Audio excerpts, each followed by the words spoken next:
Pencinta motor Vespa makin bertambah di kota Palembang. Nah, bagi Anda yang hobi dengan motor Vespa ini tidak perlu khawatir karena ternyata masih ada bengkel di daerah Jalan Radial Palembang yang membuka jasa khusus untuk motor Vespa sejak tahun 90-an.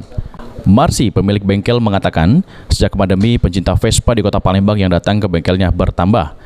Dalam sehari sekitar 10 motor Vespa dapat diperbaiki. Berbagai jenis motor Vespa diperbaiki di bengkel ini karena menurut Marsi rata-rata penyakit motor Vespa hampir sama, yakni di bagian busi dan harus servis rutin terlepas dari model, jenis ataupun keluaran tahunnya. Kebanyakan jenis Vespa yang sering keluar masuk di bengkelnya adalah jenis Vespa Excel dan Vespa tua keluaran tahun 65. Kita baca dari Pak Meda. Tentu banyak, tergantung dia.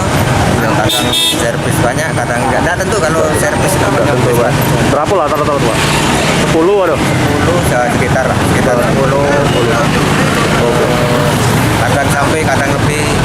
Rata-rata wong Vespa sekarang nih Pak, model apa yang paling banyak dicari wong Pak? Yang paling pakai wong? Model yang kebanyakan model Excel. Excel ya Pak? Banyak Excel, taruh setahun 65. Ya.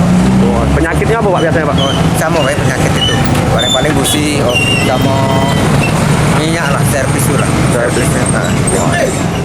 Nah, bagi Anda pecinta Vespa tidak perlu cemas lagi jika motor Vespa kesayangan mengalami masalah karena bisa langsung dibawa ke bengkel Vespa ini.